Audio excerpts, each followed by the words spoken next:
시편 22편의 말씀은 다윗이 왕이 되기 전에 사울왕에게 쫓겨서 10수년간 광야를 떠돌면서 어려움을 당하고 죽음에 직면하는 그런 상황이 계속되니까 힘들고 어려울 때 그때 지은 시로 그렇게 알려졌습니다. 오늘 1절에 말씀하는 것처럼 내 하나님이여 내 하나님이여 어찌 나를 버리셨나이까. 어찌 나를 멀리하여 돕지 아니하시오며 신음소리를 듣지 아니하시나이까. 내 하나님이여 내가 낮에도 부르짖고 밤에도 잠잠하지 아니하오나 응답하지 아니하시나이다 하면서 어떻게 보면 정말 안타깝고 답답한 그런 심령입니다. 어떤 때 이런 탄식이 나오는가 하면 어려움이 있고 역경이 있는데 이게 계속될 때 자기는 크게 잘못한 거 없는데 이게 하루 이틀 아니고 계속해서 이런 일이 있으면 사람이 지칠 수밖에 없어요. 맨 처음엔 참지 그러다가 나중에는 이게 정말 실망하고 낙망하고 더 나가면 이제 원망하고 불평하기도 하고 하나님을 떠나기도 하고 그러는데 다윗이 그 정도까지는 되지 않았지만 안타깝고 답답한 심령이에요. 또 우리 믿는 사람들에게 있어서 이와 같이 안타깝고 답답한 것은 또 하나님이 응답을 안 하실 때 언제 끝날지 모를 때 더 우리가 힘들고 어려운 것은 영적으로 어렵고 힘들어도 내가 이게 무슨 일 때문에 이런 일이 일어나고 있구나 하고서 영적으로 의미를 깨달으면 내가 이거 잘못했지 이런 면을 하나님이 나를 고쳐주려고 하시는구나 뭐 때문에 그렇구나 이걸 깨달으면 견딜 수가 있어요. 그래도 참고 이겨나갈 수 있는데 그런 뜻도 의미도 모르면 이게 도대체 무슨 이유인지 알 수가 없고 어떻게 해야 되는지 알 수 없고 하나님이 가르쳐 주시고 깨우쳐 주시면 이겨나갈 수 있을 텐데 그래도 참고 견딜 수 있을 텐데 그런 게 없는 거예요. 이걸 영적인 단절이다 이렇게 얘기해요. 그래서 우리는 정말 육신의 몸도 건강해야 되고 정신적으로 건강하는 건 더 중요해요. 육신의 건강 우리가 걱정하는데 정신적으로 치매가 온다든지 이상이 생겨서 잘못 생각한다든지 판단을 잘 못한 분별력이 없다든지 그러면 정신적으로 이상한 건 더 위험해요. 육신이 어렵고 힘든 거는 자기 고통으로 끝날 수 있어요. 근데 정신적으로 잘못되면 다른 사람에게 아주 큰 피해를 주기 시작합니다. 근데 더 힘든 건 뭔가 하면 영적인 단절이에요. 하나님을 모르거나 하나님과의 관계가 끊어졌거나 그러면 이건 영원한 걸 잊어버리잖아요. 이게 점점 더 힘들어지는 거예요. 우리는 하나님 앞에 영혼, 육이 전인격적으로 건강해야 될 줄로 믿습니다. 그래야 어려움이 있어도 역경이 있어도 이겨나갈 수 있는 것입니다. 사랑하는 자여 내 영혼이 잘된 같이 범사가 잘되고 강건해져야 될 줄로 믿습니다. 영혼이 먼저 잘 돼야 돼. 영혼이 잘 돼서 하나님과의 소통이 잘 되고 관계가 열려져 있으면 그러면 이겨나갈 수 있어요. 왜요? 하나님이 살아계셔서 함께 하시는 걸 믿을 수 있으면 다른 거에 견딜 수 있단 말이죠. 근데 이게 신뢰가 안 되고 이게 의심이 되고 더 나가서 정말 안 믿어지면 이게 큰일 아니에요. 뭘 이길 수 있는 근거가 있어야지. 그래서 힘들어지는데 다윗이 완전히 하나님하고 관계가 끊어진 건 아니지만 그와 같은 어려움이 계속되니까 탄식하는 거예요. 하나님 앞에 버림받은 것 같은 하나님 응답 안 하시고 하나님이 도와주시지 않고 계속해서 10수년 동안 그걸 쫓겨다니니까 얼마나 힘들었겠어요. 그리고 현실적으로 또 사울왕이 3천 군사를 데리고 쫓아다니니까 언제 죽을지 알 수 없는 게 눈에 보이거든요. 쫓아다니는 게 이스라엘 땅이 이렇게 넓지 않으니까 그러니까 그런 상황에서 내 하나님이여 내 하나님이여 어찌하여 나를 버리셨나이까. 어찌하여 나를 멀리하여 돕지 아니하시오며 내 신음소리를 듣지 아니하시나이까. 내 하나님이여 내가 낮에도 부르짖고 밤에도 잠잠하지 아니하오나 응답하지 아니하시나이다. 이렇게 탄식하는 거예요. 근데 오늘 21절까지 쭉 보면 이 탄식과 하나님께 의지하려고 하나님의 품에 안기려고 하는 모습이 계속해서 반복되는 것을 볼 수가 있어요. 자기 심정을 토로하면서 어렵고 힘든 거 그걸 토로하고 그래도 또 하나님께 의지하려고 그러고 그래도 또 하나님께 의지하려고 그걸 여기서 볼 수가 있어요. 그래서 다윗이 얼마나 믿음이 순수하고 좋았던 사람인가 하는 것을 알 수 있어요. 이렇게 탄식하다가도 3절 4절 5절에 보면 이스라엘의 찬송 중에 계시는 주여 주는 거룩하시니다. 우리 조상들이 주께 의뢰하고 의뢰하였으므로 그들을 건지셨나이다. 그들이 주께 부르짖어 구원을 얻고 주께 의뢰하여 수치를 당하지 아니하였나이다 하면서 어찌하여 나를 버리셨나이까 하다가도 우리 조상들의 어려움과 역경 가운데서 구원해 주신 하나님이 이제 내게도 그런 은혜를 주옵소서. 그리고 또 주님을 붙잡으려고 하는 걸 볼 수가 있어요. 주님께 달겨드는 걸 볼 수가 있어요. 또 6절 이후에 보면 이제 조롱과 멸시를 당하는데 6절에 나는 본래요 사람이 아니라 사람의 비방거리요 백성의 조롱거리다. 너무 멸시천대를 받고 어려움을 당하니까 본래 같다 그러니 비방당하고 조롱당하고 이게 자기 혼자 어려움 당하는 것도 어렵지만 누가 옆에서 비아냥거리고서 조롱하고 그럼 이건 얼마나 더 힘드냐 말이죠. 이게 아주 굉장히 힘든 거죠. 비웃으며 입술을 7절에 삐죽거린다고 그랬고 8절에 하나님을 의지하는 사람이니까 교회 나가는 사람이니까 믿음 생활하는 사람이니까 하나님께서 구해 주시겠지 뭐 이러면서 삐죽거리고 빈정거리는 이게 얼마나 힘드냐. 그때 하나님이 정말 우리 같은 속에서 보통 사람들이 그런 생각 드는 거 아니에요. 하나님은 저런 놈들 그냥 잡아가시지 않고 무하시나 하는 그런 생각이 들 정도로 그렇게 된단 말이죠. 이렇게 안타까운 거예요. 그런데 또 9절부터 보면 또 하나님의 품으로 달겨드는 거예요. 주께서 나를 모태에서 나오게 하시고 내 어머니의 젖을 먹을 때 의지하게 하셨나이다. 내가 날 때부터 주께 맡긴 바 되었고 모태에서 나올 때부터 주는 나의 하나님이 되셨나이다. 나를 멀리하지 마옵소서. 환난에 가까우나 도울 자가 없습니다. 뭔가 하면 내 존재의 근원이 하나님이십니다.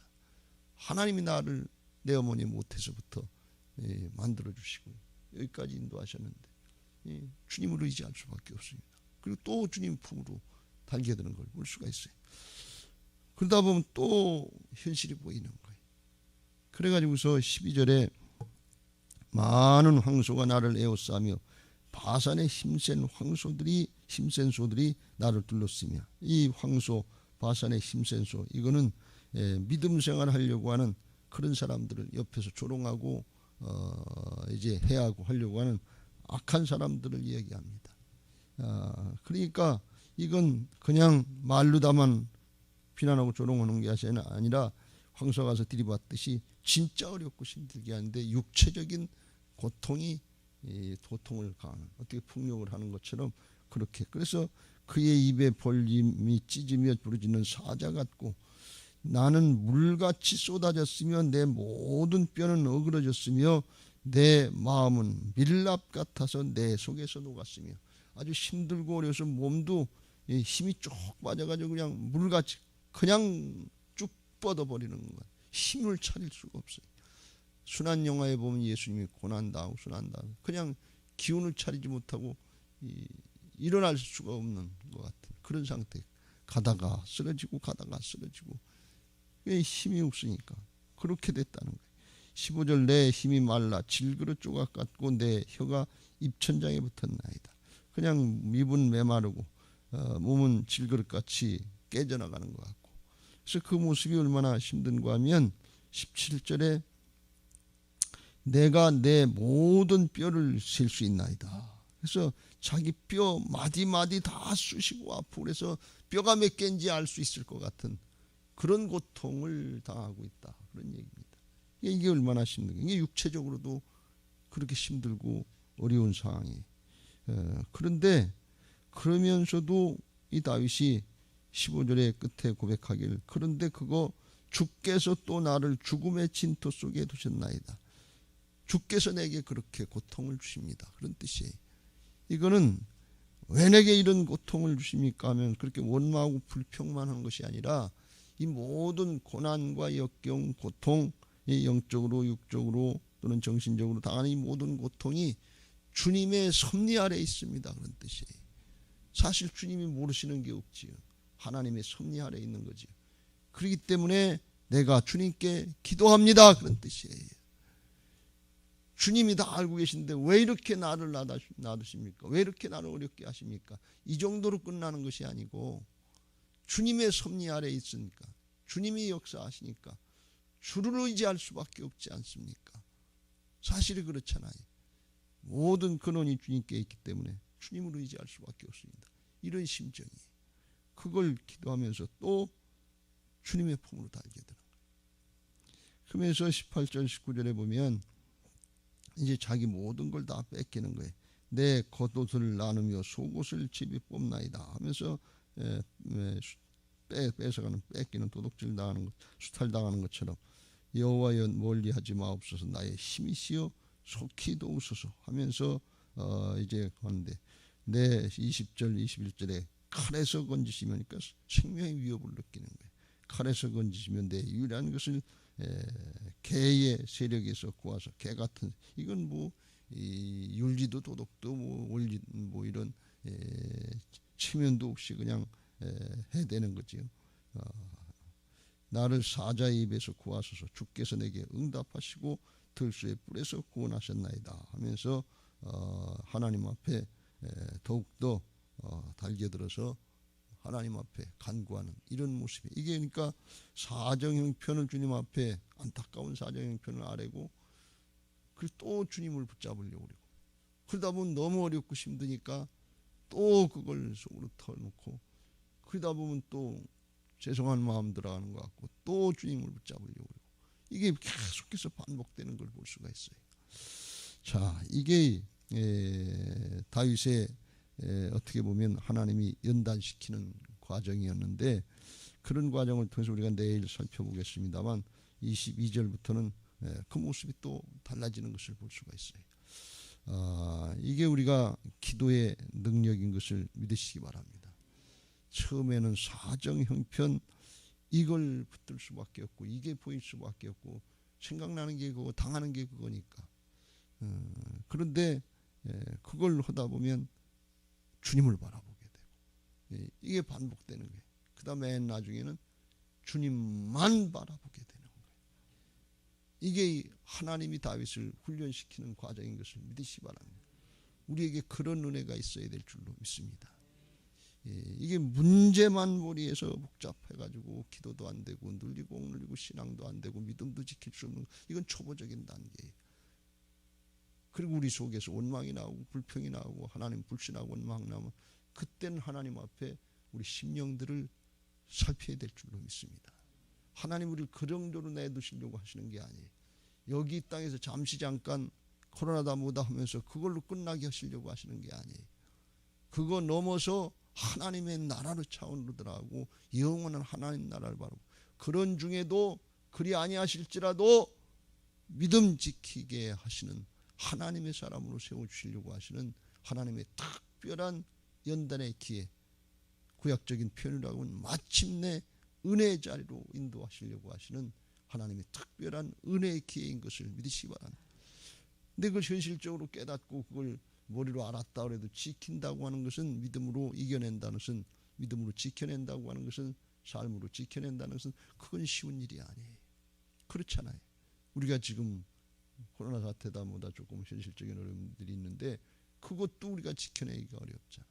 그러니까 이건 뭐 보통 일은 아니죠.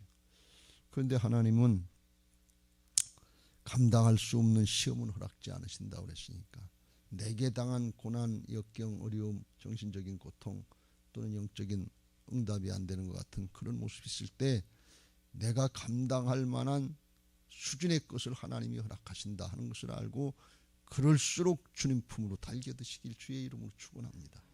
그래야 그 다음 단계로 나갈 수 있는 거예요. 내 수준은 여기인데 하나님이 감당할 수 없는 이런 수준을 허락하시지 않는 거예요. 내 수준이 여기면 요만큼쯤 따라붙게 하려고, 내 수준이 오기면 요만큼쯤은 따라붙게 하려고, 또 따라붙게 하려고, 이 따라붙어야 될 줄로 믿습니다. 이 나오미가 자기 시어머니 룻을 따라붙어야지. 그래야 하나님의 은혜의 자리로 나가지. 예수님의 족보의 조상이 될 수 있죠. 하나님이 계획하신 게 있어요. 뜻이 있단 말이죠. 따라붙어야 돼. 가지가 줄기에 따라 붙어야 될 줄로 믿습니다. 하나님은 좋으신 하나님, 선하신 하나님, 은혜의 하나님인 것을 믿으시기 바랍니다. 그냥 허락하시는 게 아니다 말이죠. 그래서 우리가 이 코로나 사태다, 역경이 있다, 어려움이 있다 하는데 이걸 영적으로 우리가 잘 믿음으로 대처하고 따라 붙으면 우리에게 큰 은혜가 될 줄로 믿습니다. 이게 믿음의 사람들의 자세예요. 극심한 환난 중에도 믿음을 지키려고 했던, 주님 품으로 달겨들려고 했던 것이 다윗의 신앙인데, 이런 모습은 성경의 믿음의 사람들에게 여러 가지 모습으로 많이 나타나는데, 그 중에 한 사람이 극심한 어려움을 당했던 욥이란 말이죠.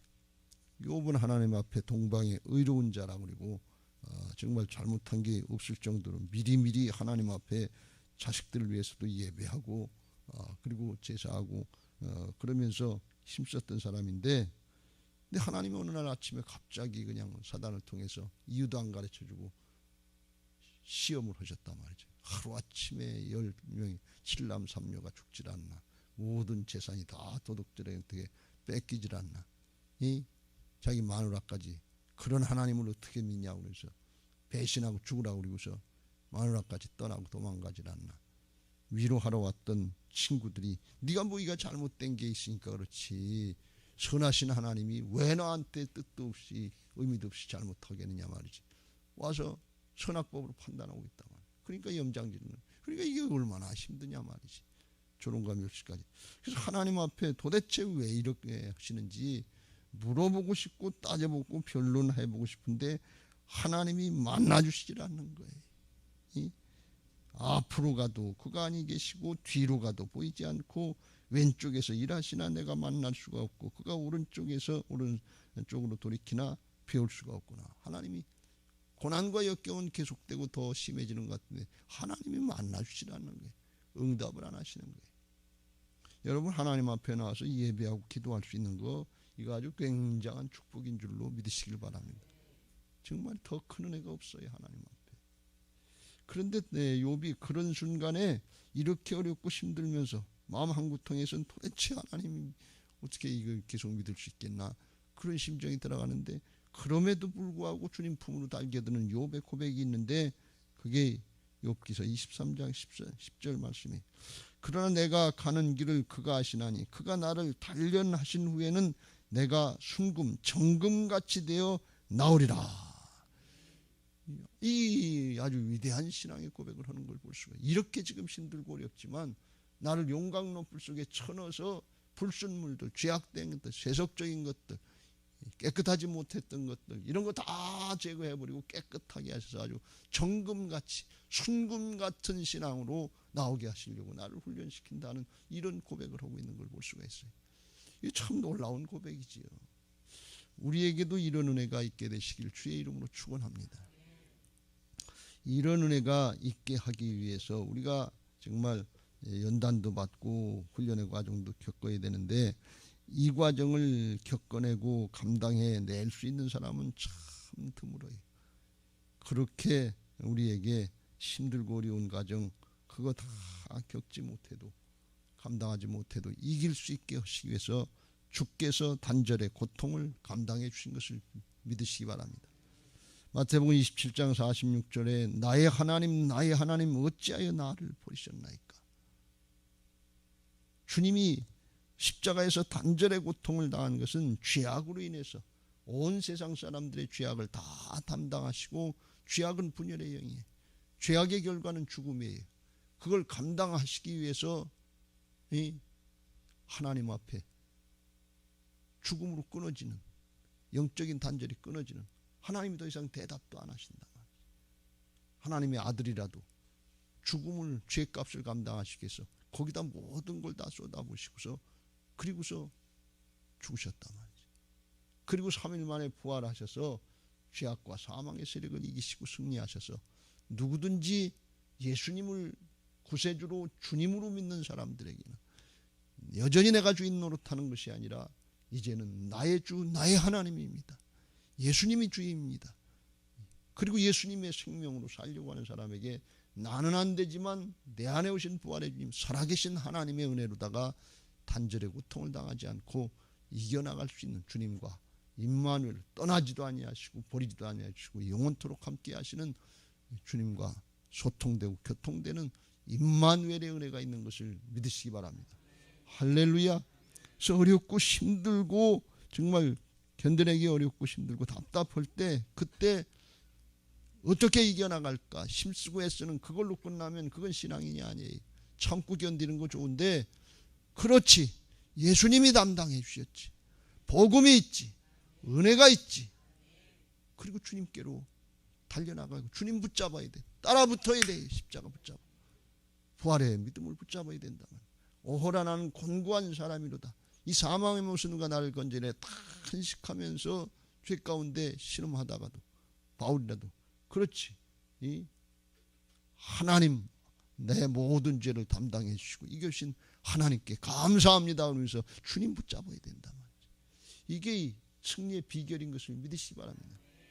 다윗에게는 아직까지 그런 예수 그리스도 그걸 잘 나타내지 않았지만 다윗을 통해서 하나님이 은혜를 주셔서 그 믿음을 조금 감당하게 하시고 여기 보면 앞으로 이제 주님이 이거의 모습을 나타내실 예수님의 모습을 예수님의 형상의 모습을 조금 예표하는데 쓰임받은 인물이 다윗이 내 하나님 내 하나님 나의 하나님 나의 하나님 어찌하여 나를 버리셨나이까 하는 이것도 예수님이 그대로 행하셨고 내 모든 뼈가 셀 수 없나이다 하는 것처럼 그런 모습도 있고 18절에 내 겉옷을 나누며 속옷을 찝이 뽑나이다 하면서 예수님 때도 십자가에 달리실 때 벌거벗고 당하셨는데 로마 병정들이 찝이 뽑아서 그 나눠가는 그게 실제로 이루어진 거예요. 그러니까 예수님을 나타내는 예언시다 이렇게 얘기할 수도 있습니다. 어쨌거나 우리가 이 모습을 보면서 다윗 왕은 극심한 고난 중에도 하나님 앞에 정말 달겨들려고 하는 어린아이 같은 모습이 있었다 하는 것을 볼 수 있습니다. 그걸 하나님이 받으시고 그야말로 베들레헴의 일개 목동 시골 촌뜨기 같은 그런 사람을 이스라엘 통일왕국의 왕으로 세워주려면 그걸 감당하려면 이 격차가 얼마나 크냐 그런 얘기. 그래서 그걸 감당하게 하시려고 하나님이 훈련시키고 연단시킨 것을 믿으시기 바랍니다. 하나님이 연단시키고 훈련시킬 때는 뜻과 의미가 있는 거예요. 그냥 뜻도 의미도 없이 고생만 직사하게 하다가 그럼 죽어라 그런 뜻이 아니에요. 하나님의 형상을 회복시키고 영원한 하나님 나라의 역사를 감당해서 나도 살고 내 가정 내 남편 내 자식 살려내야 될 거 아니에요. 그걸 알아야 살리지요. 조금보다 어렵고 힘들면 에이 이거 못하겠다 안 되겠다 그리고 포기하려고 그러면 그건 인간적인 거지요. 육신적인 거죠. 주님이 담당해 주셨지. 주님이 함께 하시지. 복음으로 다 이뤄놓으시지. 그걸 믿고 나는 죽고 옛사람은 죽고 주님이 내 안에서 사시는 걸 믿습니다. 새로운 피조물이 된 걸 믿습니다. 주님 붙잡고 복음 붙잡고 일어나서 또 가고 일어나서 또 가고 일어나서 또 가고 예수님이 십자가 감당하러 골고다 산으로 나갈 때 가다가 쓰러지고 가다가 쓰러지고 가다가 쓰러졌지만 그래도 또 일어나고 그래도 또 일어나고 정 안 되면 구련에 시몬을 붙여주셔서라도 하나님이 그 역사를 갚는 필요한 사람 붙여주셔서라도 이기게 하실 줄로 믿습니다. 우리에게 가는 과정이 이게 십자가 부활의 과정인데 이 십자가의 과정을 거친 사람이 자아를 깨뜨리고 죽인 사람이 부활의 능력의 신앙으로 나갈 수 있는 것을 믿으시기 바랍니다. 근데 부활의 신앙이 되면 어떤 모습이 되는가 하면 십자가를 감당할 수 있는 신앙의 모습이 되는 거예요. 왜? 내 생명이 아니라 주님의 생명으로 사니까. 부활됐으니까 부활의 신앙이 됐으니까 어려움도 없고 역경도 없고 그냥 탄탄대로로 성공과 출세만 있다 이렇게 착각 떨어지 마세요. 부활 신앙을 우리에게 허락하시는 건 살아계신 하나님이 나와 함께 하시는 걸 믿게 하셔서 예수님이 감당하셨던 십자가의 과정 대속의 과정, 내 것뿐 아니라 다른 사람의 죄들까지라도 끌고 가고 구원의 역사, 이걸 감당하게 하시려고 하시는 하나님의 특별한 은혜인 것을 믿으시기 바랍니다. 그걸 감당하는 사람이, 그게 부활의 신앙이고 부활의 능력이에요. 오늘 아침에 다윗을 통해서 하나님이 다윗을 이제 자기 하나로 끝나지 않고 베들레헴의 목동으로 끝나지 않고 이스라엘 통일왕국의 주권자로 세워주셔서 이스라엘을 구원하고 이스라엘을 세우려고 하시는 역사에 쓰임받기 위해서 훈련시키는 것처럼 우리가 이 십자가 부활의 훈련의 과정을 잘 감당해내야, 그래야 부활의 능력으로, 하나님의 능력으로 우리에게 맡겨진 영혼들, 가정이든지 목장이든지 교회든지 주변에든지 이거 감당하게 하실 줄로 믿습니다. 오늘 그 은혜가 있으시기 바라고, 그걸 바라보고 믿음으로 이겨나가는 복된 신앙들이 되시기를 예수님의 이름으로 축원합니다.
you.